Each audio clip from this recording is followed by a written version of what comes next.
Alright, welcome back everybody. Hope you're having a great day. Today we're gonna be talking about gaming, right? Today I brag because I am the unofficial world's best gamer. So a couple days ago, I purchased the game Cuphead, right? I was looking for fun games to play in the background of my videos, and Cuphead looked pretty fun, so I thought I'd give it a shot. I've also heard many stories of how incredibly hard this game was, and I was like, I'm a pro gamer, undefeated in every single game I've ever played, 0 deaths, I've actually never died in any game ever, certified pro, so I was like, I can handle this, right? Immediately, I booted up the game, and I was launched into the world of Cuphead. Now, right off the bat, I gotta say, it's a very pretty world. The world of Cuphead has this distinct art style, which really makes it stand out, and, kind of drew me to the game in the first place. Now let's talk about the controls, right? Cuphead's controls are pretty simple. There's a button to shoot, there's a button to change weapons, there's a button to jump, a button to dash, a button to crouch, and there's a super button for special attacks. So the moveset, what you can do with the controls is pretty, limited, and it's kind of like short, but if you use it really well, you'll find that you can dodge pretty much everything, but it takes it takes a couple hours to master, right? Now the game doesn't really have standard levels, it's literally just all bosses, so it kind of just cuts to the chase. There's a couple of running tracks called run and guns, where you just kind of run and gun and try to get to the end, which is pretty neat, but mostly it's just bosses, and some of the run and guns were actually harder than the bosses, which is kind of weird, but is what it is. Now here's the fun part, okay? Let's go over all of the bosses, right? So the first boss is this potato guy, this onion guy, and this carrot guy. So pretty much this potato guy spews a bunch of chocolate balls or something, and then a snake, and you pretty much just have to jump in a repeated pattern, and then just keep holding the shoot button, and eventually he'll die, he'll explode like that. Then we have this onion guy, right, which pretty much he just stands in the middle and he cries. Then we get this psychedelic carrot who's like this brainwashed, master carrot controlling these tiny carrots, which kind of just launch these projectiles at you, and this is the first time you actually have to aim somewhere other than just forward, so you have to aim upwards, right? And this is a theme in a lot of the hard bosses. You'll have to aim in interesting patterns, and that just makes it much harder. Then we have this stupid blue jumping ball, okay? This was the easiest boss for everybody except me, okay? I finished the game and I came back to this guy, and for some reason I still my brain doesn't register, hey, you can actually crouch for his attacks and this is the easiest boss ever. Instead, every time I dash away out of his range, which is unreasonably hard. Why do I do that? There's literally no reason to do that. Now, this game actually mixes it up really quickly with these airplane bosses, right? Pretty much you're on this fighter airplane and you get to shoot these projectiles at these random flying bosses, and these flying levels are significantly harder than the normal bosses. This boss was really annoying. It just kind of randomly dashed in front of you, then it turned into this stupid mega ram sheep type of thing, cloud thing, and then after you damage it a bit, it turns into this Cupid archer person who just kind of has these homing balls. These are pretty easy to dodge, honestly. And then this boss absolutely loses it. It turns into this psychotic moon or something with laser blasts or something. Apparently this part is really hard, but I don't know. I use my super here as well. I remember on my final run or whatever. So I didn't really get to see much of this boss. Apparently there's UFOs chucking laser beams or whatever, but I just kind of finished it off really quickly. And then after failing a couple of times, you finally see this beautiful knockout screen, and it's the best feeling in the world. You won't know until you try it, but that's just how it is. Then we have this really psychotic plant who looks really nice at the start, and then turns into this monster. And I really didn't know what weapon to use here, because the attacks are so diverse or whatever. And then I discovered there was this weapon called the Chaser, which was like a dream come true. Pretty much, it seeks out the enemy and automatically attacks it. It's a homing missile, pretty much. And I was like, why doesn't everybody use this? So apparently the drawback is that it does absolutely no damage, right? Because it's literally seeking out your enemy, and then it has to do lots of less damage. I thought the blue ball boss was harder than this, to be honest. Then we have these two frogs, right? And this was initially really hard for me. Now I can pretty much beat it on my first try, but yeah, these bosses were pretty hard. This was the first time you actually had to memorize attack patterns, because each of these frogs had a distinct attack, and if you weren't ready for it, you wouldn't know where to be on the screen to avoid these attacks. Eventually, they turn into like this vending machine, which is really annoying and has like these weird obstacles or whatever. I'll let you find it out for yourself. Okay, then we have Mrs. Candy Lady, dude. This boss, I mean, it's so visually appealing. I love the art style a lot. But this boss is pretty much just an evil sugar lady, and she's got like all these mini bosses that come out of her candy castle, right? And it's pretty much luck as to which boss you get. Each of them has their own quirks and own attack patterns. They're fairly easy if you like know what they do. And you pretty much have to master all of the bosses, and then you can get through all of them, and then you eventually have to fight her on top of her castle. Pretty much out of nowhere, the castle starts walking towards you, and you get really scared because this entire time the castle was stationary, and then she launches her head at you, and this has got to be the most annoying obstacle because it's got like an AI mind. Like, it doesn't just go straight, right? It stops in the middle and then it redirects towards you, which is so annoying. I can't tell you how many times I've been hit by that stupid head, and I always died there. Then we have Mr. Clown Man. This was by far one of the hardest bosses for me because, oh my god, I didn't know which weapon to use. I kept switching my weapon. I was like, which weapon is the best for this? For this stage, I need the pea shooter. For this stage, I need the spread shot. And in the initial phase, he has like this golf cart that just runs towards you. Then he has this stupid balloon which chucks these stupid balloons at stupid angles at you, and you never know if it's gonna hit you or hit the ground. It's so weird. Pretty much this guy's just an amusement park, and he's just enjoying himself on all the rides while we are struggling to live our lives like this. Okay, moving on to the Desert Genie, dude. This guy, oh my god. First, the first obstacle is just him, like, scattering, like, 500 million obstacles, and if you don't realize that, hey, it's pretty easy to actually dodge these, your eyes kind of get lost in the mess, and you're like, where the heck do I go, right? Then he turns into this toy guy who fires these shots like a machine gun, right? And it's so unexpected because the way he moves his hand is like he shakes it before he fires. So when he shakes his hand, you're like, oh, I gotta dodge. But then he fires like a second later, so you're like, oh, god damn it, I missed, and then I just die. And then obviously the end, he goes absolutely berserk with these random freaking pyramids or whatever. All Cuphead bosses just by default go absolutely berserk at the end. You have to just kind of pray that you live. And then, ladies and gentlemen, boys and girls, we arrive at the dragon boss. This is by far one of the most frustrating bosses in the entire game, and near impossible to beat without this weapon called the lobber. And I played it for like 35 minutes straight without the lobber, right? And I was like, how does anybody beat this? This is like the second hardest boss in the game. If you remove the lobber, it is the hardest boss in the game. No doubt about it. Okay, let's go through the phases of the dragon, right? He starts off really easy. He fires off like these 3 energy rings, which you can just kind of like jump over and parry. Then he fires off like these giant Dragon Ball meatball type of things, which, you know, they're pretty easy to dodge. You just need to like not be too close to the dragon. Then we move on to phase 2, which was so annoying. For like 15 minutes straight, I did not know how to dodge these stupid red fireballs, dude. They jump in like both ways, and I don't know if they lock onto your position or they lock or they predict where you're going to jump. And that always, I still don't know their attack pattern. I just kind of like instinctively respond. So that always leaves me in like, oh my god, what do I do? And then we come to the final phase, the bane of my existence. The amount of times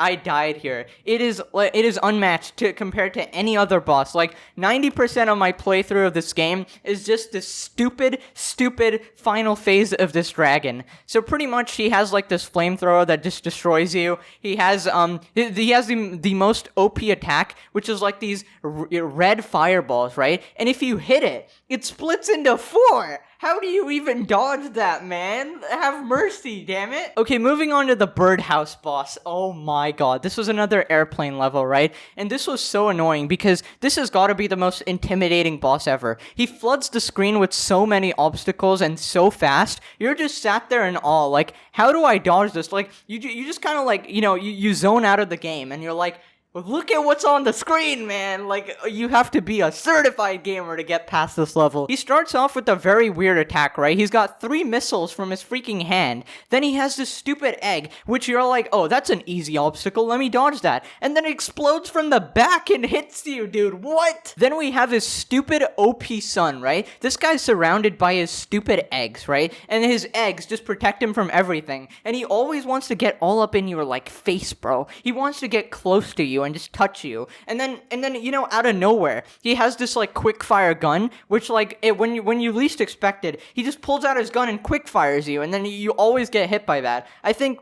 the only damage I took for this boss was this stupid guy's quick fire gun, dude. And then the boss comes back, like, half injured or something, with the most random attacks imaginable. Like, he literally coughs up his heart, and then you can't attack him, you can only attack his heart, which is so weird. I don't know, I died so many times here because I'm like, what the hell is happening on the screen? I literally don't know. And it's the most random attack patterns imaginable, but yeah, eventually I just got past it. Okay, then we have the honeybee boss, right? And oh my god, she was super entertaining just because of all the stories I heard about her, right? Anytime I tweeted out, hey guys, I beat this boss, and I did that a lot, I know. Every time I beat a boss, I would tweet out, hey, I just beat this boss, because I was like really proud and it was really fun. And everybody was like, watch out for the honeybee boss, it's super hard. And I was like, oh boy, I hate bees in IRL as well, so this is gonna be really fun. So it starts off with like this officer dude who pretty much like puts like this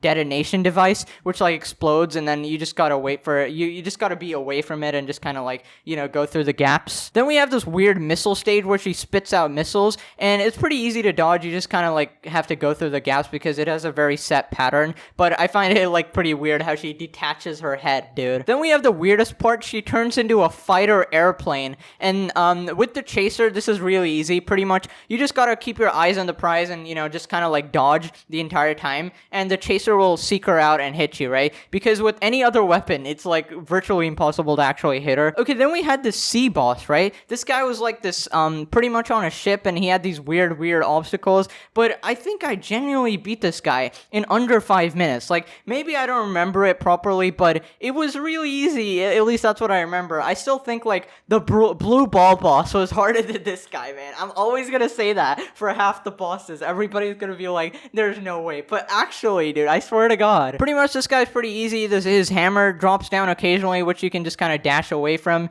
His shots are really slow, and you can just parry half of them, which gives you your super to hit him even more. Then occasionally these piranha dogs just come out of nowhere, which are very simple to dodge. You just kind of like jump over them. It's back to like the potato level where you just kind of like do a little simple jump and you're good. I think this part was the hardest part because I forgot, as usual, that you can crouch in this game, and this guy had a freaking photon laser, dude, and it's like there's no way to dodge it. You can't jump over it. The only thing you can do is crouch, and my brain has a brain fart, dude. It can never remember to crouch, so I always used to like get hit here or whatever, but you know, got hit a couple of times and then I just won the game. Then moving on to this like drama performer boss. It's like an old school play type of thing, and her attacks are super innovative, right? You really have to like abuse the dash feature here big time. Like, if you got this far with just jumping skills and, you know, you've just been tanking hits when you need to dodge, you will absolutely get demolished here because there is no other way to beat this boss other than just spamming dash all the time. Then we have this stupid baby launching milk bottles out of the window. Like, what are you even doing? Your obstacle is so terrible. I don't think I've ever been hit by it, but it's just like, what are you even doing? Like, don't even try it, dude. Go back, go sleep or something. Then we have the final phase with her rotating umbrella, which just chases you,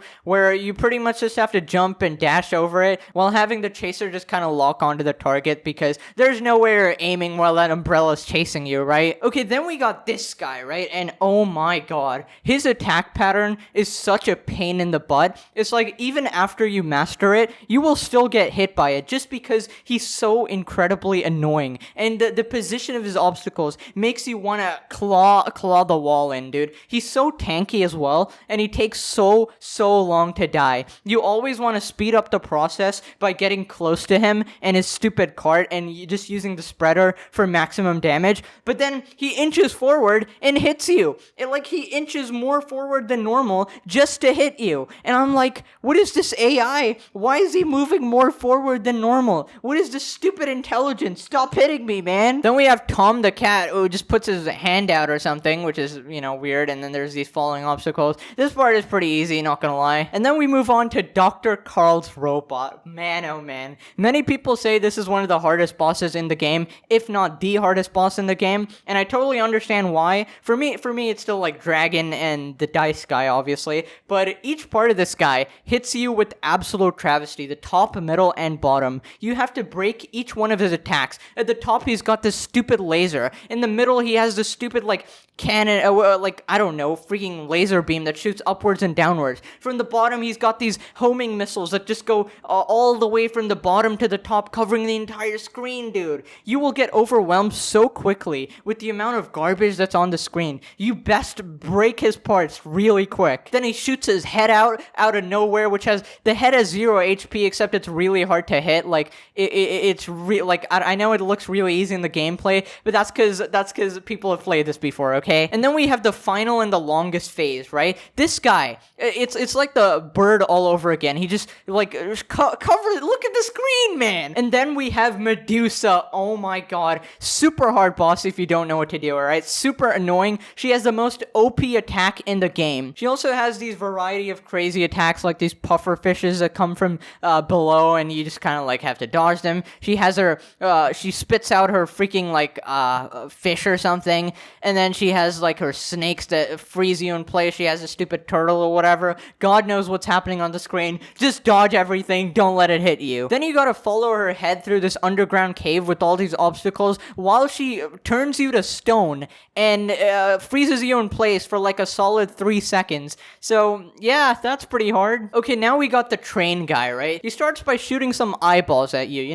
This is natural stuff in Cuphead, and the entire time you can only be on this small platform, and if you want to move the platform, you have to parry the sides, which is incredibly inefficient and just makes it much harder. Then we have Mr. Skeleton Man, who puts his hands on the freaking floor and just squashes you, and you have to parry your platform to the appropriate spot or you will die. Then we have these two absolute dragon heads, right? And they have these stupid lasers that just destroy you, and you have to stand at the very edge of the screen at all times to avoid it, which is oh my god. And finally, we have the train guy himself, and you have to parry his tail to open up his flaming heart and then hit him while his flaming heart is depositing fireball meteors on you or something. This part is honestly pretty easy, but usually you come here with 1 life because you barely make it out of the other parts, and getting hit once is not really that hard. Okay, ladies and gentlemen, we are at the second last boss in the game, Mr. Dice Man. This guy is the bane of every Cuphead player's existence. Pretty much, you are on this dice board, right? And you have to parry to roll the dice. Each dice roll brings you to a different boss, and sometimes you get an extra heart if you're lucky, and a safe spot if you're lucky, but usually you fight some other boss, right? And eventually, after fighting all these bosses, all these different type of bosses, each spot has a different boss, and you get to the end, only to land on this tile, which says you have to start over, and brings you all the way back to the start to fight all the bosses that you missed, which is absolutely cruel. And if you're lucky with your rolls and you make it to the end, beating 5 different bosses in a row with their 3 lives, you have to beat the dice guy himself, which requires perfect parrying skills because he launches cards at you and it's really hard to parry them, okay? Because spacebar doesn't work half the time, man. Okay, let's start off with the number 1 boss, right? Your first roll, you get a 1, you have to fight this boss, right? And it's pretty much just 3 drinks. Each of these drinks has a different attack. Red Nose attacks your feet, Big Guy attacks from top, and the Lady Cup has bats that follow you and launch obstacles at you, right? It's pretty easy once you know the pattern because it's the first boss, but it catches you off guard sometimes, right? Then we got boss number 2, right? Which is just a bunch of tokens stacked up, and he just kind of splits up and tries to go in front of you. It's pretty easy. You just kind of jump or you smoke bomb through it, dash through it. So yeah, that's pretty much all there is to it. Then we have boss number 3, which is a flaming cigarette, and he has this pretty mediocre attack, which is just kind of this homing type of, circling type of thing, which, you can just kind of dodge. And you just gotta jump to the other platform when he disappears. It's pretty easy. Then we got this person, which pretty much you have to keep going closer and closer to them while jumping on these spikes. I used a chaser for this one, the homing thing, and it takes a pretty long time to die, and it's pretty annoying, but, you can get past it. Then we got Bunny Hat. This is by far one of the hardest and most annoying bosses, because pretty much he attacks super quick, and he surrounds you by these skeletons, and the only way to escape is to, go, instantly react and go to, a specific direction, which is so annoying. Then he has these things that come from the top, and you gotta parry the specific one. That one's okay, but the skull attack is so infuriating. I've lost, 3 lives in a row, and it's so annoying, dude. Then we got a flying level, and there's these freaking things that block your vision and make it so you can't see half the time, and this guy's just kind of having a roller coaster on his little spaceship type of thing. This one's mediocrely hard. The blue horse from the bottom launches a projectile which catches you off guard sometimes, but that's about it. Then we have the spinning ballerina, which is so easy. You just kind of dash through it the entire time. You don't even have to use the parry, because with the smoke bomb charm you can just kind of phase through it each time, and just spam dash and you've pretty much won. It's a free win. I love landing on this boss. Sometimes it has a heart as well, and you're like, oh, free life. Then we have the 8-ball boss, probably the easiest boss in this game. You just stand under it and just shoot at him, and there's these 2 little things that come at you, but you can pretty much just stand under him and just constantly pelt at him, because these are so slow and so insignificant. I don't think I've ever been hit by this boss ever. Then we got boss number 9. It's this freaking flying monkey type of thing, and you gotta remember the positions of the cards and, match them up. And then when you match them up, you go into this battle phase, and then after you beat him, you go back to the parrying. And after you parry each card perfectly, and then the battle ends pretty much. Okay, so after beating all of those bosses in a row, you come to Finn, right? You land on Finn, and then he just comes out of nowhere, instantly starts the battle, and you're completely caught off guard, and you're like, what? These freaking things, how do I dodge them? You gotta jump, dash, perfectly parry. I didn't know that you could parry the same card 2 times, and that's probably why I died every time. And then, yeah, you just gotta hit him, dude. It comes at you, and you're like, ah! I lost a life on each and every single one of this guy's attacks, and you might be like, how did I win then? Pretty much, I did every single boss flawlessly. I got extra hearts, and I came here with 6 hearts total. So pretty much, I tanked each and every attack all the way through. And I just brute forced this guy, and then eventually beat him, dude, like an absolute gamer. Now, after you beat Dice Guy, you probably think you are standing at the top of the world, dude. You have accomplished what very few men can do, right? You have to finally battle the Devil King now. You have unlocked the Devil King, the final boss in the entire game. You can actually choose not to battle him, and the game just ends, and you get the achievement Selling Out, which is pretty funny, but obviously, you choose to battle him for fun. And boy, oh boy, is he hard. He's got so many different attacks that happen so quickly. He claps you from the bottom. He has these random balls that go on the screen. There are always these devil imps that are always going from the bottom, just trying to hit you, trying to catch you off guard. He has a spider head that comes from the bottom, and you're just like, what the heck is going on here? I gotta say, this took me a solid 40 minutes at least, or maybe even an hour, I don't even remember. My guy is also incredibly tanky and super annoying. This is a very, very long fight. Eventually, after you think you beat him, he jumps out of his coat and goes into a hole in the ground, and then you're supposed to follow him. And then he's like this giant freaking head, with these absolutely random obstacles that make no sense. There's this axe that chases you. There's these random flaming trampolines that come from the bottom. There's this giant bomb that you have to parry, or the explosion is so big you'll just instantly die. So pretty much this guy, some obstacle is just gonna hit you, man. It's so hard to keep dodging for so long. He's got these 2 random things that come at the side. This is the first time I'm actually seeing them, because I never look at them because I'm focusing on the damn obstacles. Pretty much you have to constantly just keep attacking his eyes or whatever. I didn't even know you could attack the side guys. But yeah, it keeps going on, and eventually you have to beat him while he's crying or whatever. And officially, finally, you have beat the game Cuphead, and it is the most glorious feeling in the entire world, man. I've played many a game in my time, but Cuphead was an absolute masterpiece. Super fun, super addicting. The replay value is absolutely there. I'm still gonna keep playing this game. It's all absolutely incredible. The only annoying part is people complaining that you keep dying in your gameplay, which, like, bro, I have to. And there we have it, ladies and gentlemen. That finishes up every single boss in Cuphead. It was an absolutely fantastic experience. Cuphead is a 9 out of 10 game, maybe 10 out of 10, I don't know. I don't know what can make it better. Probably more bosses. And wow, I am so glad I played it. Thank you for recommending it to me. I highly recommend it. You try it as well. And yeah, that's the story of how I became the world's best gamer. A man who's beaten Cuphead with ease. And I can beat every boss easily now, dude. Hope you guys enjoyed. I know this is a very different type of video, pretty much a game review, but I'm hoping it gets at least like 1,000 views, bro. I don't know. Anyways, thank you so much for watching. Smash a like if you enjoyed. Subscribe if you're new. And yeah, we're done. Bye-bye.